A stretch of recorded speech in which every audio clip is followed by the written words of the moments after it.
Hello po, magandang araw po sa inyong lahat. Ako na naman po ang inyong Ate Shane.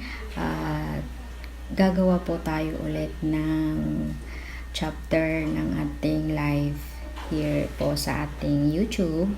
At story time po muna tayo para mas alam po ninyo kung paano ko po sisimulan yung buhay ko dito sa aking vlog. Una po,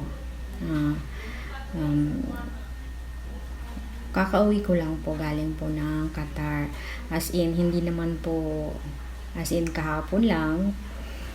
Almost 2 years lang na po ako dito sa Pinas. Ganon. Tapos, siyempre,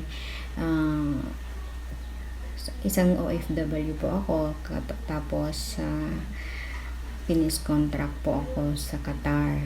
Kaya lang hindi na po ako nag-extend kasi alam mo yung pagkatapos ng kontrata mo na kahit gusto mo din na mag-extend o dumagdag pa ng taon para tumagal, pero pakiramdam mo na hindi mo na talaga kaya at need mo na talaga ang rest muna.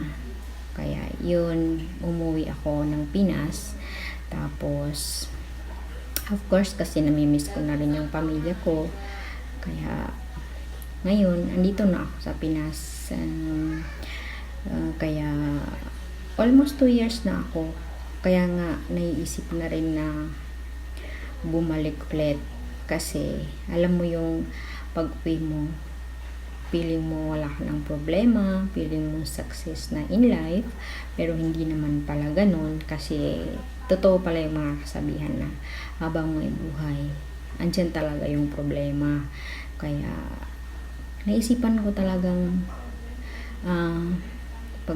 habang tumatagal, naisip ko talagang babalik ulit.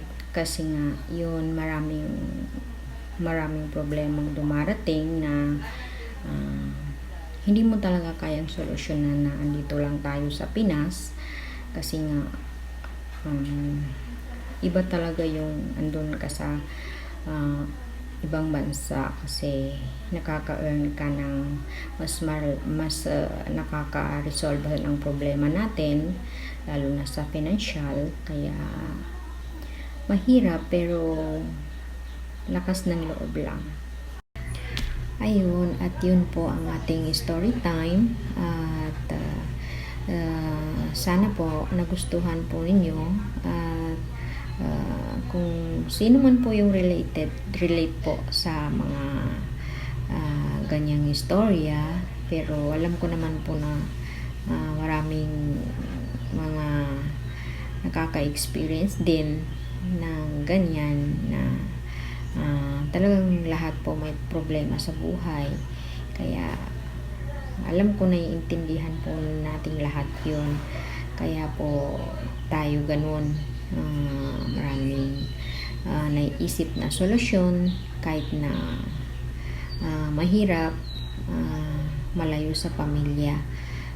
Kaya sana po pa-subscribe po kung nagustuhan po ninyo ang ating video, at huwag po kalimutang pindutin po ang notification bell para mas updated po kayo sa mga gagawin ko po pong videos in live po sa aking vlog. Kaya po, thank you po sa panonood at pakikinig po, kasi masaya po ako na alam ko na maraming nakikinig at nakakaintindi po. Kaya thank you po, God bless po sa lahat, at maraming salamat po. Ingat po.